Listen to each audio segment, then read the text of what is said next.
All yours, Mark. Thanks, Heather. Welcome back, everybody. I hope you were able to add what you wanted to and subtract what you needed to, so to speak. So now it is my pleasure, sorry, Joy.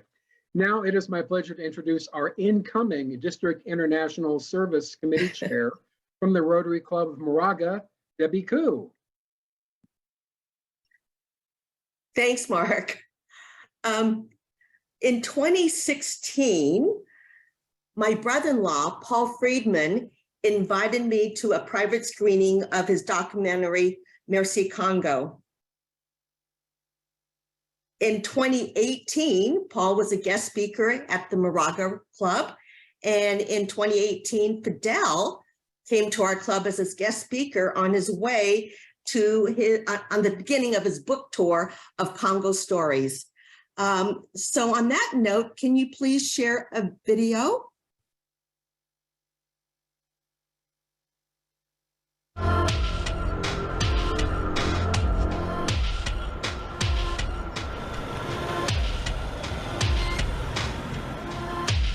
Imagine a child who's never held a book in her hands. Mie hapa kwanza kwenye nishahamia. Mimi sionaga kitabu hata hapa. Here in Goma, a city of 1.5 million residents, there are no books, libraries, or newspapers. And only 30% of the region's youth will complete their schooling, mostly memorizing what their teachers write on the board. Students are not exposed to critical thinking or other important skills. And many children never attend school at all. I met Fidel Bafalemba nearly a decade ago while making a documentary about conflict minerals in eastern Congo. Together, we decided to create a unique learning center designed not to replace schools, but to enhance the literacy and technological skills of Goma's youth. If our children cannot get access to information other than what the teacher writes on the blackboard, then we as a country will continue to spiral into the abyss for lack of critical thought. But now there is hope for thousands of children living in this neighborhood. We decided to call it the Lumumba Children's Library and Learning Center, or LCL. It's taken years, but finally, our Miami-based engineer, Alex Kobo, visited Goma this summer, meeting with local contractor Placide Mombere to go over the final plans. And then, on July 2nd, in a ceremony attended by dignitaries and townspeople, we marked the beginning of construction by laying the first stone. Je suis honoré ce jour du 2 juillet 2022 pour procéder à la pose de la première pierre pour le projet de construction de la bibliothèque pour les enfants de Lumumba. Within a few days, work on this unique project had begun. A project that will light a new way for coming generations of Congolese youth to help them reach for a bright future.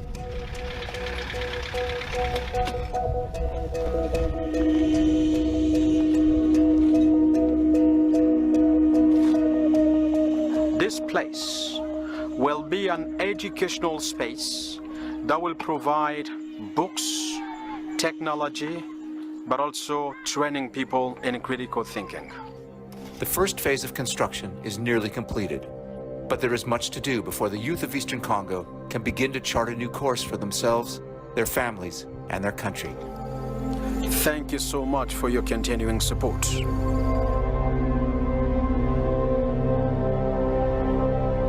So since the groundbreaking, the security wall, foundation, access ramps, gates, and the septic tank system have been substantially completed. The success of our fall fundraising campaign will enable us to complete the structure other than roof. The structure is a little over 5,000 square feet. We are currently brainstorming on how to raise money for the roof.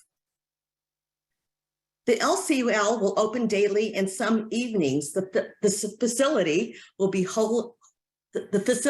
self-sustaining, generating its own solar power while pumping water from the nearby lake into a filtration system. There is no electricity in this part of Goma. In fact, only a small percentage of businesses and residences have electricity in Goma. So on the left side, this is a rendering of the completed LCL, and then you see this beautiful red roof of aluminum steel. On the right side, you'll see children carrying jerry cans. Clean potable water will be available for children to bring home in their jerry cans. Most residences do not have access to clean water. Only some can have water delivered to their homes. Imagine children will have extra hours in the day to take a class or to read a book instead of walking to the lake to bring water. We recently received a grant from a family foundation for the water and filtration system and ready to start this phase. The remaining grounds will be used as a learning garden and play area. Here's the floor plan of the LCL. On the right, on the left, you'll see the reading room and learning library. It'll be a bright and open environment. There will be books for all ages and in many languages, primarily English, French, Swahili, and several other local languages. On the right, you'll see the technology room and the community. I'm sorry, I can't read chat and and look at the thing at the same time. The community room. So basically, the technology center will be the heartbeat of the LCL. It will showcase the LCL's commitment to cutting edge education and literacy by featuring the latest in educational technology. The right is the community room, and there'll be a large sliding door featuring a mural by a local artist. And so this door will be the back wall of the technology center, and you'll be able to enter the community room, which will accommodate approximately 100 seat state-of-the-art screening room. On that note, and I'm going to just end on this drone shot of the LCL. We can see the finish, but there's much to do, and there's so many people on this seminar today that I know I will be reaching out for help. Thank you.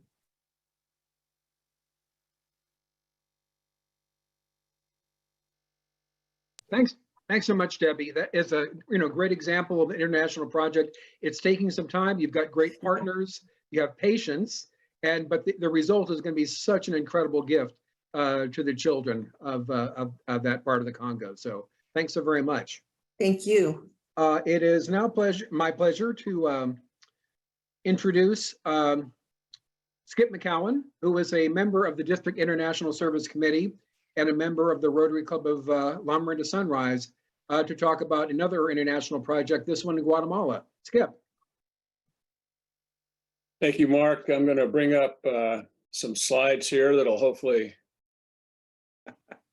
Well, thanks very much for the opportunity to talk about a project that is frankly starting to break ground this week in Guatemala. It's been going on now for over 2 years, stalled partly by the pandemic, but we are ready to go, and it's pretty exciting to see the work to be done. What I want to talk about today, it occurred to me that it might be helpful to just talk about what can happen in a project, the genesis, the evolution, and the challenges and pitfalls that occur during the project planning, and also obviously during the actual implementation of the project. In my mind, there are a number of things that are keys to a successful international project. One of the first things that I think is important is that you find an experienced foreign Rotary Club to work with. And then you have to find the right project that you can work with that's sustainable and doable, and you need your club's support. And the other things that are on the slide here, we're going to talk about to some degree as I proceed through this presentation. When I became the chair of our club's international service project, I decided that I wanted to have something more sustainable for our club. In the past, we have been sort of a one-off international project club where we would do one and then maybe 3 or 4 years later, we would do another. And I wanted to be able to have a sustainable project, sustainable club, sustainable international projects. So I was lucky enough to go to a project fair in Costa Rica through a grant of the district in 2019. And then I returned in 2020. The second one was in Antigua, Guatemala. And this was for two districts in Central America that takes up all of the 7 countries of Central America. And at the original project fair in 2019, I met really an amazing man named Julio Gracioso, who was at that time the past district governor of his district. And I met him again in 2020 in Antigua and had the opportunity to realize that this was a gentleman who was very influential in the Rotary world in Guatemala. He was a member of a club called Vista Hermosa in Guatemala City, and had an opportunity to talk with him about projects that his club had done over the years and ones that he plans to do in the future. And so during that time with him in Antigua, I also had the opportunity to meet Carlos Rosales, who is another member of the Vista Hermosa Club. And I went to that meeting hoping to find an opportunity for a project that would be sustainable, one that we could do hopefully more than 1 year, that was worthwhile, and that was one that we could do feasibly, one that we could handle in our district. So during the course of that meeting, I met Julio, and he showed me a list of projects that his club is considering doing, and one of which was the idea of putting in concrete floors in homes in Guatemala. And I learned from Julio and others the significance of a concrete floor in a Mayan village in Guatemala. Most of the villages have homes with dirt floors, and the dirt floors cause significant illnesses for children and families in the homes as a result of parasites in the dirt. Oftentimes, parasites come from chickens and goats and other animals that go into the houses and cause significant problems for the health of these children. And this issue of having a concrete floor has been studied recently within the last 15 years or so in Mexico, where they found that putting in a concrete floor significantly reduces all of these diseases: anemia, diarrhea, other parasitic diseases. So we decided that this would be the project. And I also thought it was a good project because it gave us the opportunity for Rotarians to travel to Guatemala to help with the construction. So this was the one we chose. And initially, it occurred to us that it was going to cost about $1,000 for floor. That was a budget item that was told to me by Carlos. So we thought, well, let's start with $30,000. That would give us enough money to put in 30 concrete floors in Guatemala.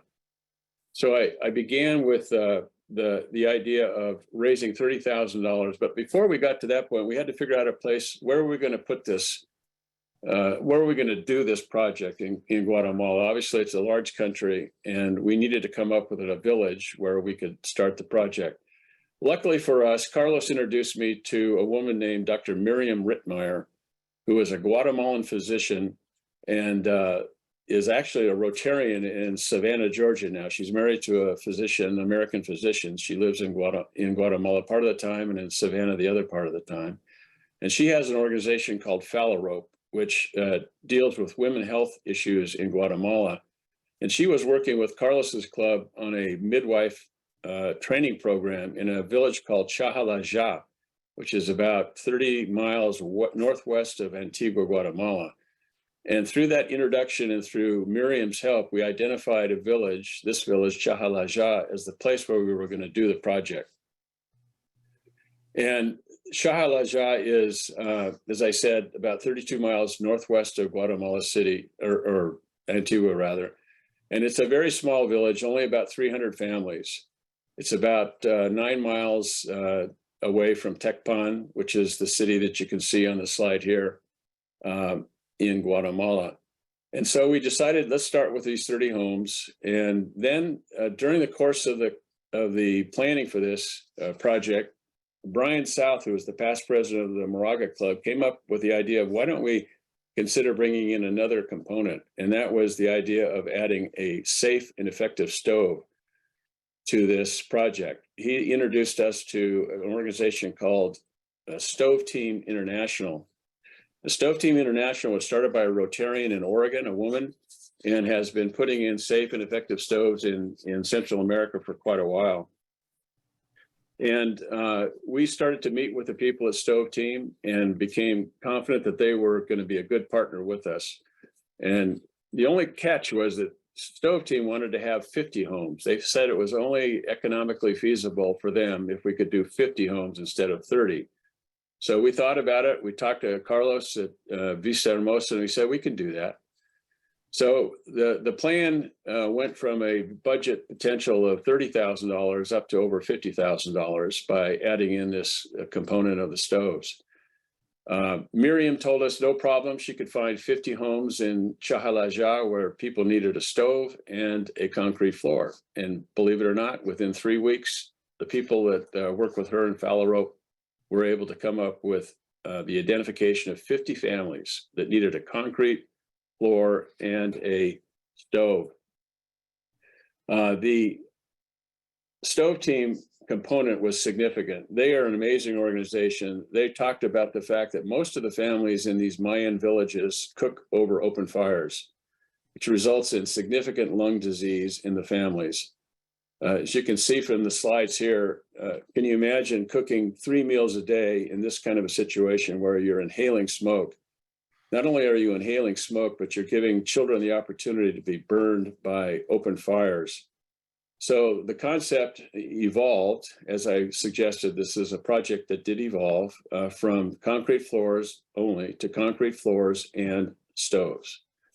So as I said, we had a budget of now $50,000, but when I was in Guatemala in October of last year, working on another project, I asked we were building a house for Common Hope. I asked the fellow who was responsible for hiring the people and buying the materials for concrete floors, how much does it cost for a concrete floor material? And he told me it was less than $300, not $1,000 like Carlos had thought.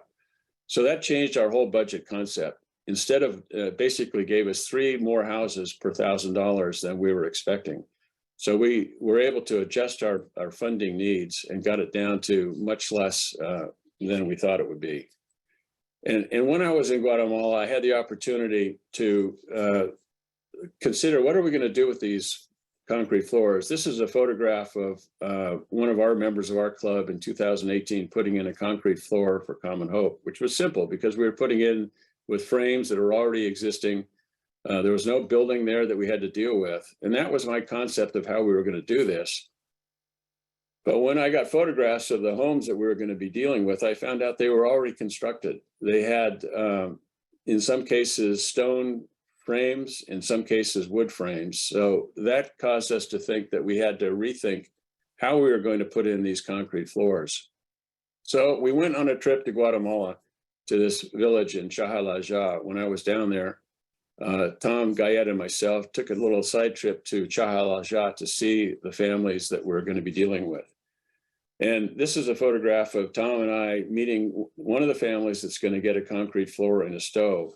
And we met with the town council, the mayor, and I can't stress enough how important it is for us as Americans to visit the place where we're going to be doing these projects, because you will learn there are things that you were not expecting you were going to be able have to do, or actually things that you are going to have to do. So I met with the families. I talked to them about their needs and their wants, and it really was inspiring to learn that not only did we have a different kind of a floor to deal with in these homes, but we also had homes that were spread out over a long distance. They were not all in one little community. They were floors that had wood framing around it. So we had to figure out a way to put in these concrete floors under these circumstances, which we ultimately figured out how to do. As you can see from these photographs, some of the walls are brick walls that are surrounding the dirt, but all of these issues raise challenges that we had to come up with to solve.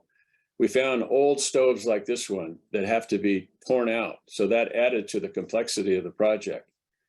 We also found that there were stoves that were not vented, so that they were providing smoke within the home that needed to be reduced.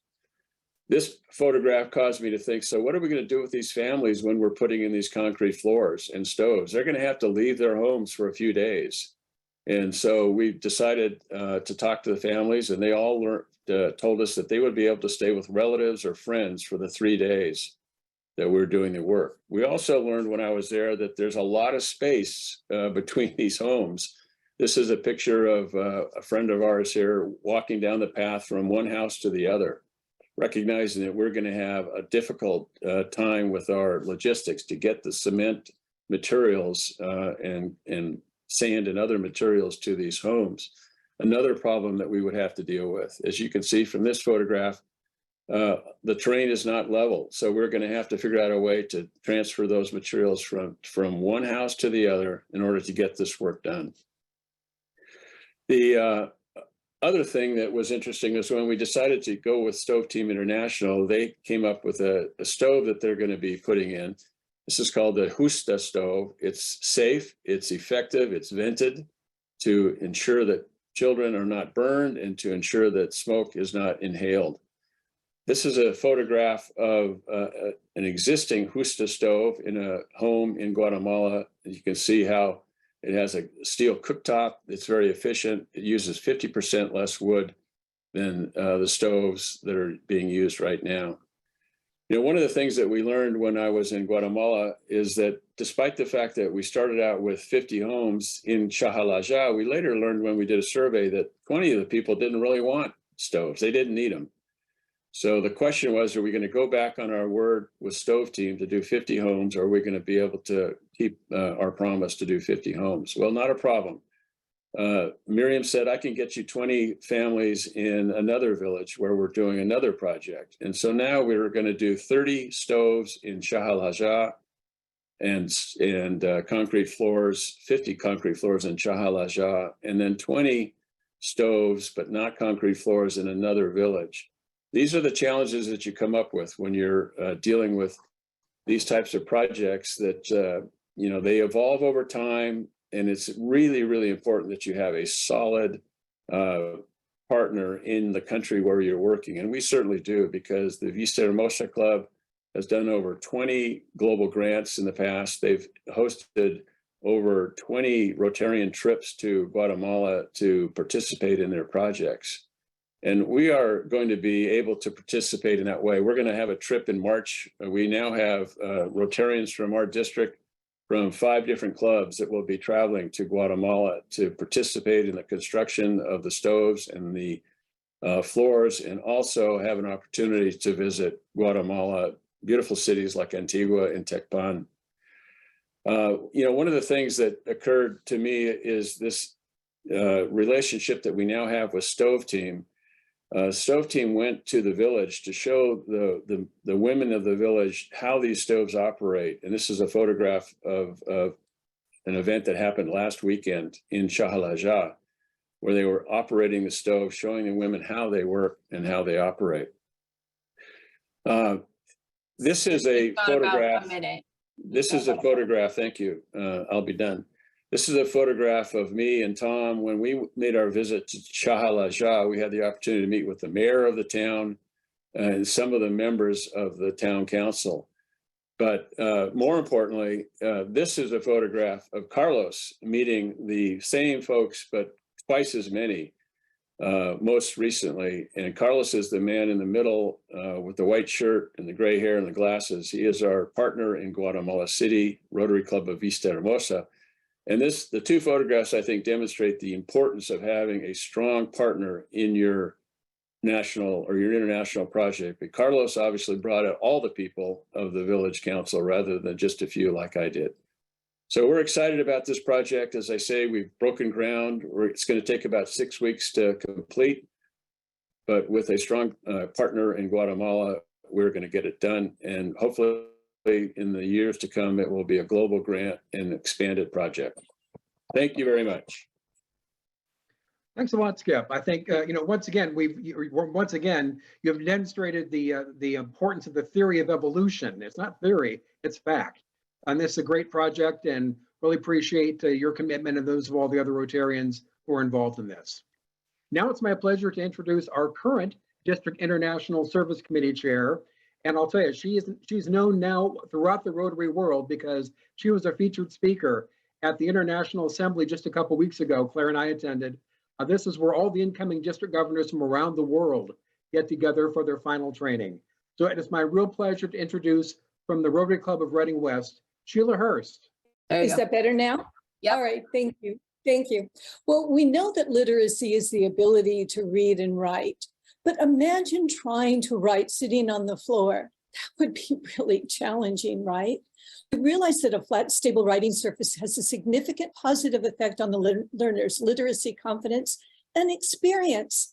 Archbishop Desmond Tutu, an anti-apartheid campaigner, Nobel Peace Prize laureate, and one of the world's most revered religious leaders, was committed to the idea that every child has the right to go to school and get an education. There we go. All right, wonderful. So at the top, will you check on the Tutu Desk campaign? See in the blue bar right there? So this is the page that Daniel put together. And there's a video that he's embedded. And would you click on that and show that, please? And maybe you can make it there. Thank you.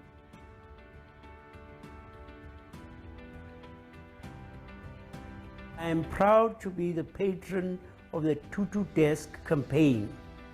In sub-Saharan Africa alone, over 95 million children who go to school do not have a desk. Globally, the numbers are even more staggering.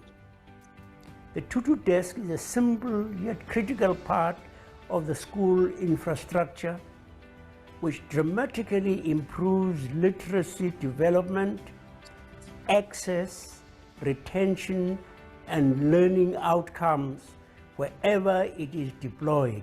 I commit to help the Tutu Desk campaign reach its goal of 20 million desks to 20 million children. I look forward to working with all of you to make sure that every child has the right to go to school and get an education.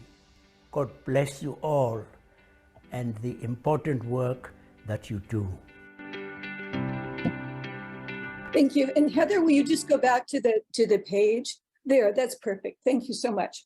So this project is supported by Rotary International President Jennifer Jones and our own district governor, Suzanne.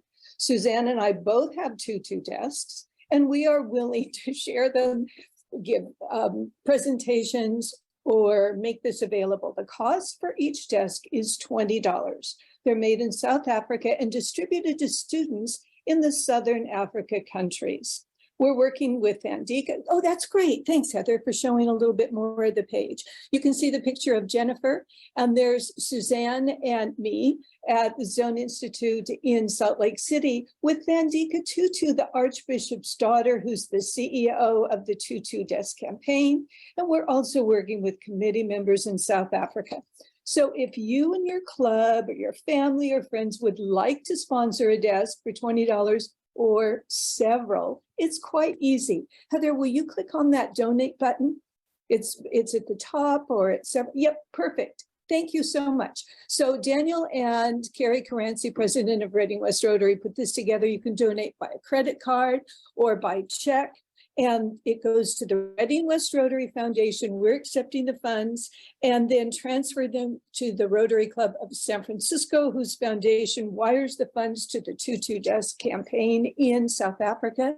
If the donations are tax deductible, if you donate by a credit card, you get a receipt by email almost immediately. Special appreciation to International Service Chair Ted Mendelson and the International Service Committee of the Rotary Club of Danville, Sycamore Valley, and to Chair Ron Reese and the International Service Committee of the Rotary Club of Reading West for their support. So we'd be happy to share more information, and we're looking toward doing a global grant with the committee in South Africa.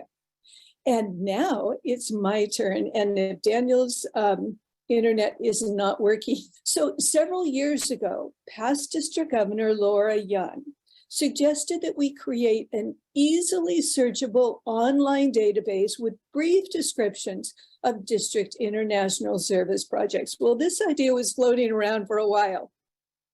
But then Daniel Codem, president of Danville Sycamore Valley Rotary, brilliant designer, technical wizard, and generous advisor, created just that.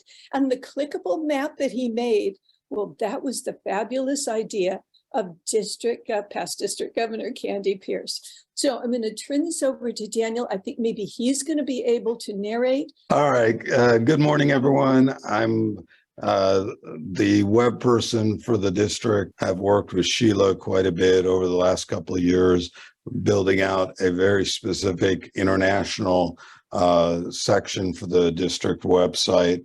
It's a separate website, which I'll share with you in a moment. So we use this website as a form of publicity, as well as comfort, as well as giving an idea of what can be done. So I'm going to share my screen. All right. So you should be seeing the homepage of the international site. It is just has a slight deviation from the district site as DISC right before it. So disc.rotary5160.org. And you'll see there's photos that rotate some basic information. There is committee you can join and you can email with some information. But the big things you'll find here, you'll find information about the Foundation Day that's done every year where we talk about how to get grants. There's a project fairs, that's information here. So you can go there and get information about project fairs. But the big one that gives a lot of data is the showcase area. This talks about different projects clubs in our district have done around the world. And you can kind of see the Rotary wheel, the different parts of it. These are individual projects. Like if you click here, you will find that the project shows up with a bit more information. And you can even email someone. So if this one, I did the China wheelchair distribution. So if you're thinking of, hey, I think I'm going to do a project in China, you can come here and even email the person, Rich here in this case, and say, hey, how did your project go? What did you do? It's a good way to having a resource available to yourself to do a project. And if let's say you're like, I really, really want to do something, let's just pick Sierra Leone, or actually let's do this Care for Kidney. I want to do a project in Thailand. So, but I don't have a club to work with, etc. So you can come in here and say, all right, I'm going to email Steve, ask him who he worked with over there, how it went, for things to keep in mind. So it's a great resource to talk to people and get information, but also to share and make the project less scary for you individually. Now, those who've done projects can come in here. It's always set as a default to a new submission. You can fill in the project name. You can put in the country it's in and select the area of focus. Fill in any club names, what your role was as a club, whether you're the lead of support, any non-Rotary partners. You can put the status, in process, complete, or planned. So you can start in the planning phase because maybe you're starting a project and you want to get help. So you can put in here and have people come here to get more information. And you can put in here where the main funding is coming from. You can have a little description, caption for a photo you're going to join, if this is going to have some hands-on travel opportunities, and your information. And here's where you can drop photos in. So use it as a resource. And I'm going to turn it back to Sheila. And I think now that we go to Donna Boyd and Joy Eliderus.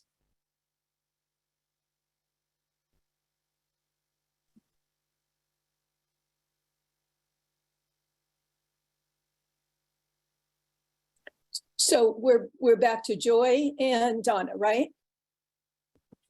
There we are. All right. And Joy is not muted. I'm ready. Go ahead, Joy. All right. Donna was going to start. I have very much enjoyed working with the mentoring group, and I headed it for a few years. It has been a great pleasure to help people get started with mentoring on their grant applications. Sometimes it's something as simple as looking up their Rotary number for them so they can start to get into where they need to fill the forms out. Other times it's just a review of the final project that they have completed. So we are available. There's a group of us scattered around the district available to help at whatever point you need. Because Joy, I don't know if you can hear me, but I am here. oh, are you? Then please would you please go ahead and do this? No, go ahead. You're doing great. Well, I'm going to cheer you on like I do with people writing grants. anyway, we will help you from wherever you are. I so enjoyed leading this, but I have wonderful new duties in the district, which I'm extremely excited about. So I can continue to be a mentor if it's in my area and not too time consuming. But Donna is going to now chair this group going forward. So I am going to say adieu to the leadership of this and let Donna take over. So all I have to say, since you watched and listened to all these great presentations of big projects that had to be developed over time, that can be intimidating. That's what the grant mentoring group is about.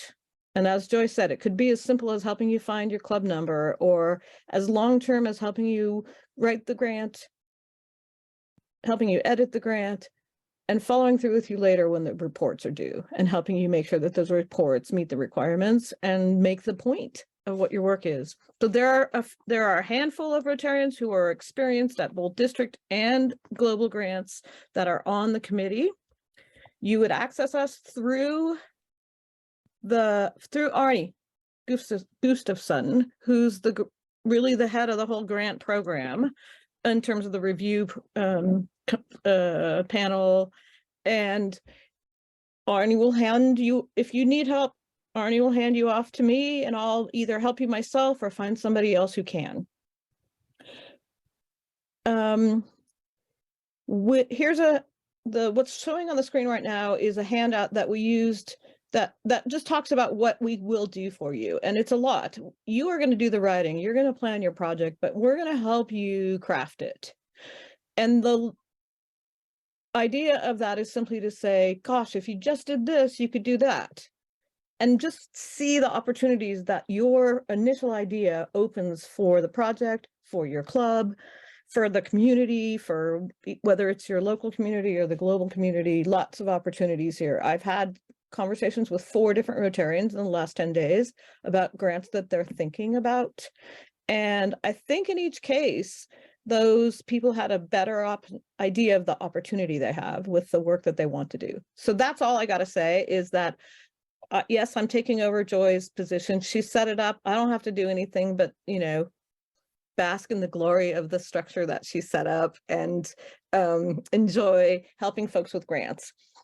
We are available for district and global grants. As you heard from Arnie this morning, if you have a district request for an international project, we really do want you to go through someone who could help you decide whether that's the appropriate venue, whether the district money is appropriate.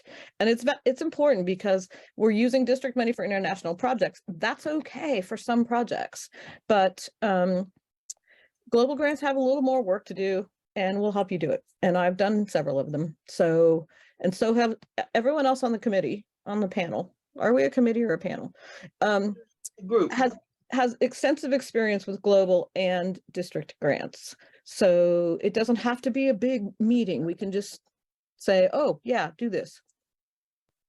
So we're approachable, I think most people would say. And at the bottom of this handout, which is going to be available in the things that are posted on the website after the meeting today, is my personal email address and Joy's personal email address.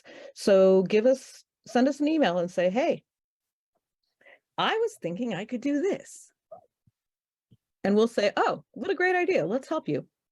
That's what we got. That's what we do. Thank you. You're welcome. Thank you, Sheila, for being so encouraging and supportive over the years. Definitely.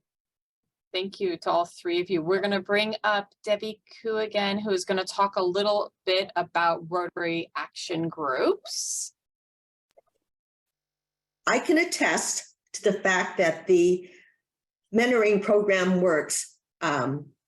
Joy and Donna have helped me immensely over the last couple of years, and then Sheila also recently. So I look forward to helping the district in international services, but Sheila's done so much. So anyway, what can I do? All righty. So Rotary Action Groups connect Rotary members, family members, and Rotaract members who are experts in a particular field. Group members share their expertise by collaborating with clubs and districts on service projects. Next screen. RAGs are independent, Rotary affiliated groups. Members have expertise, like I previously said, but they're aligned with Rotary's priority to increase humanitarian impact. They use their knowledge and passion to help clubs and districts plan and carry out impactful service projects. Each group oversees its own governance, membership, and activities in accordance with RI policies. I think we're going to share a short video right now from Rotary International.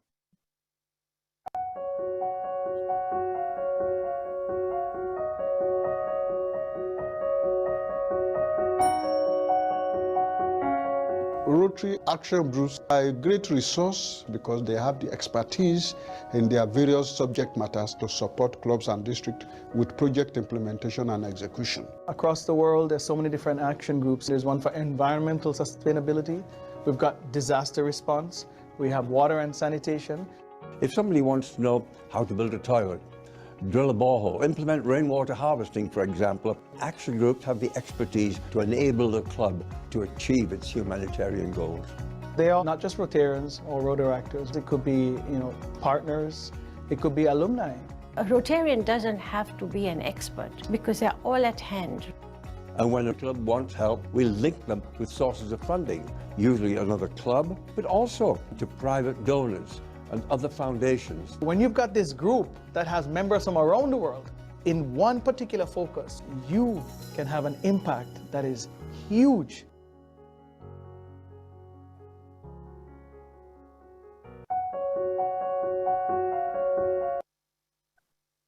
So how many Rotary Action Groups are there? There's 27 different ones that you can join to help clubs and district design and implement service projects. And then next slide, please. So join today. Rotary Action Groups are by areas of focus. So here you'll see there are 4 Rotary Action Groups under promoting peace, and under fighting disease, there's numerous. I know I personally have joined the Basic Education and Literacy RAG. At this time, Daniel, can we share the Food Plant Solutions Action Group? So this slide you can find in Rotary International, and they're all linked to the respective websites. So here's this one for Food Plant Solutions and Rotary Action Group. And at the very top, you can see, something about them, the programs, how to get involved, how to join, and many of them have monthly newsletters. Daniel, can you kindly scroll down slowly? So here, this slide shows their programs and where they help throughout the world. Next slide.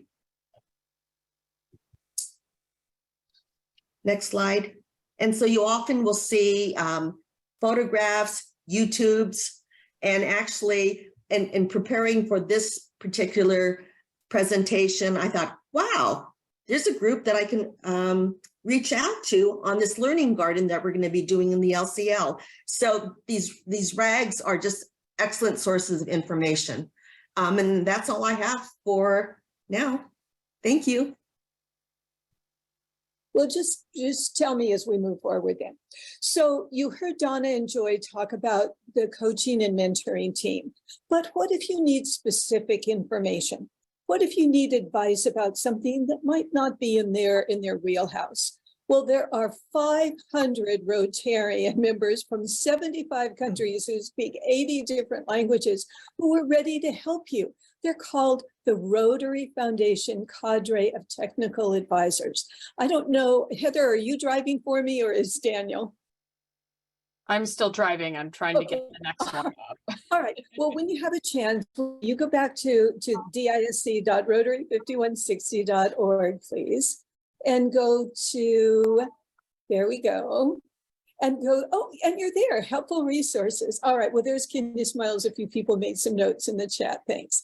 And under resources for successful projects, would you click on the Cadre of Technical Advisors just so that people can see where that is? It's easily available, and project planning, implementation guidance, community assessments, financial management, and there they are. And if you would like to learn about becoming a Cadre member, then there's an application link there also. We have 3 Cadre members in our district: Cecil Padilla of Winters Rotary, Michael Barrington of Concord Rotary, and Carl Diekman of Woodland Rotary. So they can help you. And here's this information, 500 people, experts ready to help you. Would you go back, please, one screen, Heather? And now click on project fairs, still under resources for successful projects. Oh, you're so good. Thank you. I miss Daniel, but you're really good too. So thanks. All right. So Arnie mentioned these, and Skip mentioned project fairs also. In case you're not familiar with them, then project fairs are organized events that connect clubs that are looking for international service projects with people who are interested in collaborating on them. They usually last 2 or 3 days. They might have visits to service projects and opportunities to experience local culture. We mentioned that Skip went on one, and in May of 2022, the International Convention in Houston was the site for a big House of Friendship. And there were 2 grants awarded to clubs in our district to send representatives there. They were Irina Asmussen, the Rotary Club of Davis Sunrise, and Carolyn Briotti of the Rotary Club of Mount Shasta, and their reports are online, and I'll show you where they are. So, but if you look at the Project Fair website, then you'll see upcoming fairs and other ones that are planned. So go back one screen, if you will. Thank you. And there, if you take a look down, then you will see that Irina and Carolyn's reports are there. And interestingly enough, that is where we learned about the 2-2 desk campaign that we've been sharing. All right, now I'm going to take you on a trip. We've talked about resources and projects. Are you ready for your own adventure? Have you been dreaming about something really exciting? Do you recognize this place behind me? Yes, it's Victoria Falls. Will you click on the Zambia? Oh, you already did it. And you can see right on the top bar of the International Service page, Daniel's made links to the 2-2 desk campaign and the Zambia trip. So Yanjan Wang, who is the International Service Chair for Orinda Rotary, and I are working with 3 Rotary clubs in Livingston, Zambia, and with District 9210 leadership to design a special Rotary Friendship Exchange with social and cultural events, activities, project visits, hands-on projects, safaris, river cruises, optional trips to Botswana and Zimbabwe. Don't you want to go? Yes, absolutely. And there's a highlight. Some people have actually visited, and you've certainly supported over the years, International Vision Volunteers. It's been in Zimba for 30 years. There'll be a trip there, and there will also be the opportunity to see the dedication of the new library funded with the district. So we have a Rotary Global Grant, and this is going to really be exciting. Also, people can design their own itineraries and schedules. Some people want to go on other trips. I know one person is planning to use this as a stopping off place on her way to Tanzania to see projects there. Okay, so there's lots of information. The newest link has just been added. Will you click on the FAQs just really quickly so people can see there? The first one that was just added, there's specific information that was added 2 days ago. Go back, please.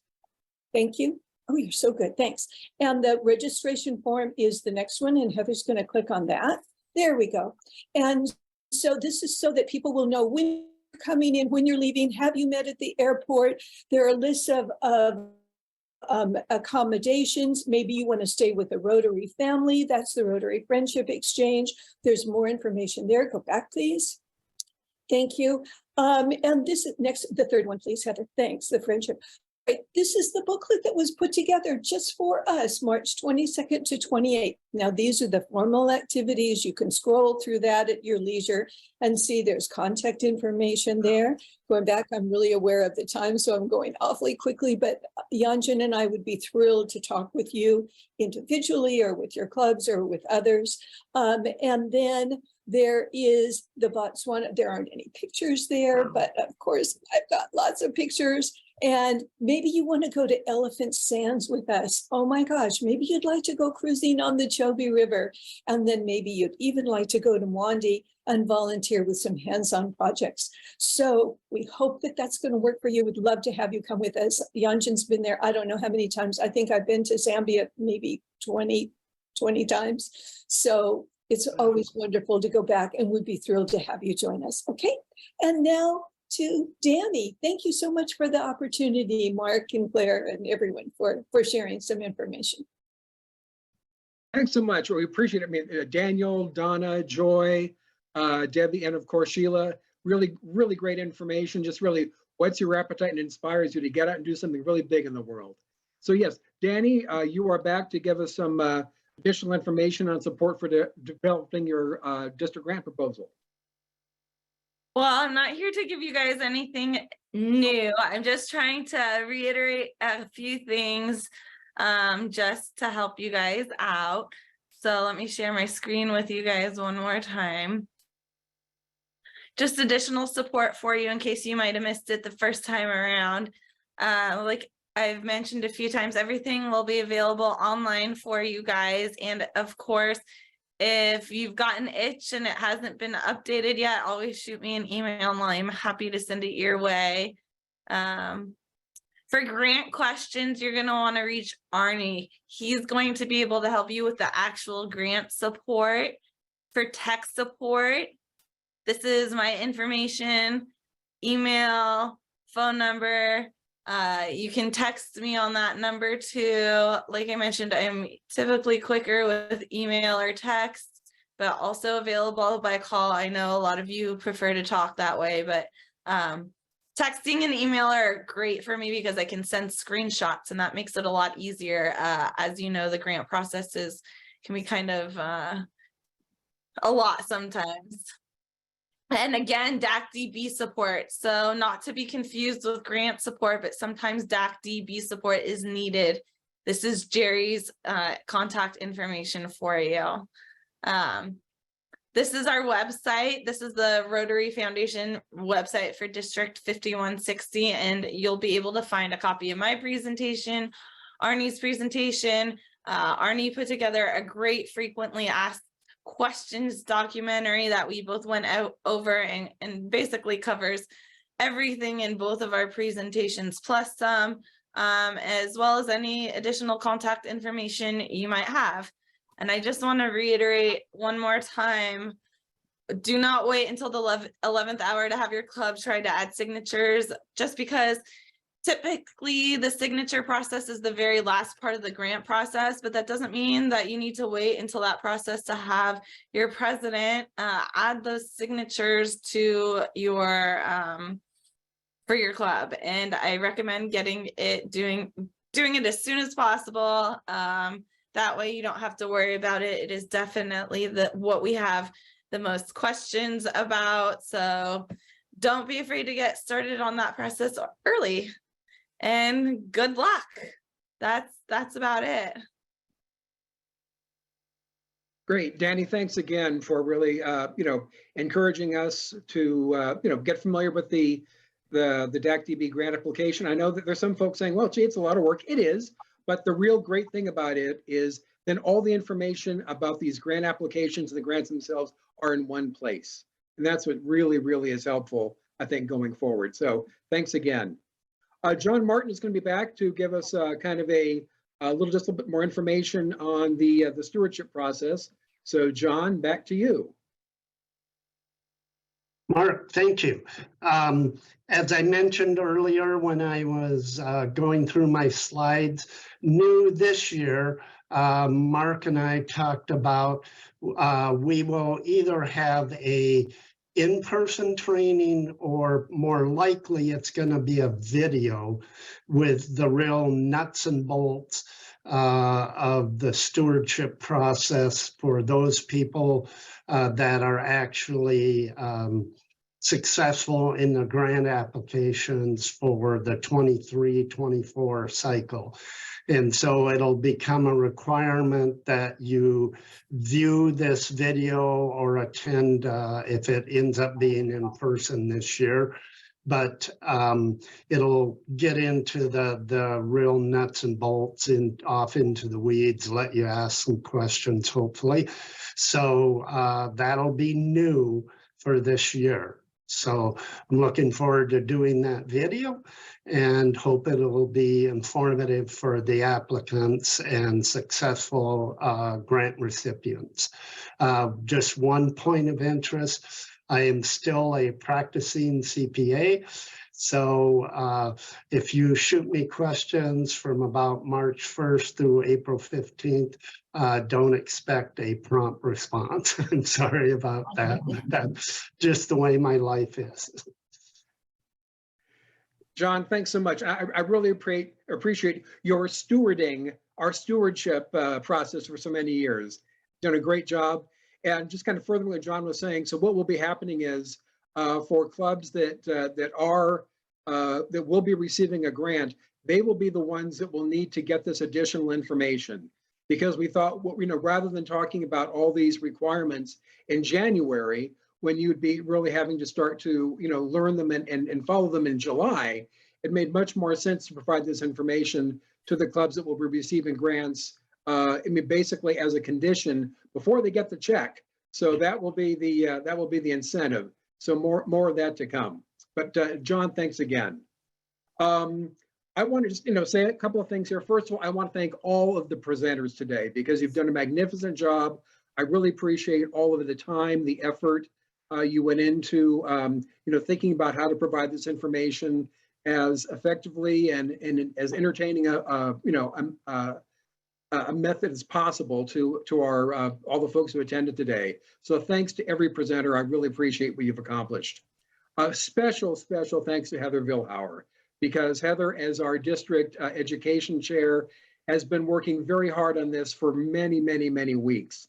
Reaching out with the presenters, trying to get everything pulled together so we could have a seamless presentation today. And then, of course, as the saying goes, she's been driving the presentation today when we occasionally have hit a few potholes, literally or figuratively. We're hitting a lot of potholes these days.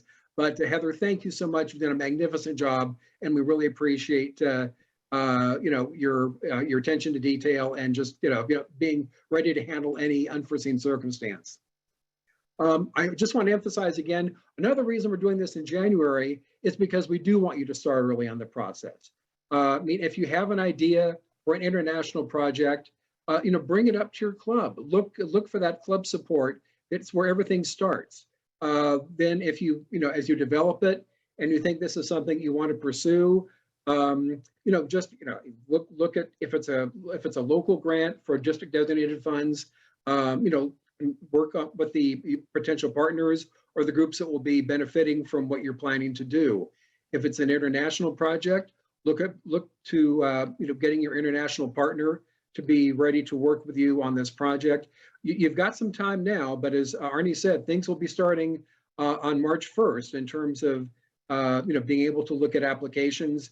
And then you do want to get your application in as soon as possible in May, so that the grant review panel members will have the time to work with you. They really want to help you succeed and get that grant, but they need to have time to review the grant and they need you to be responsive. If they have questions that they need to ask, you need to respond to them.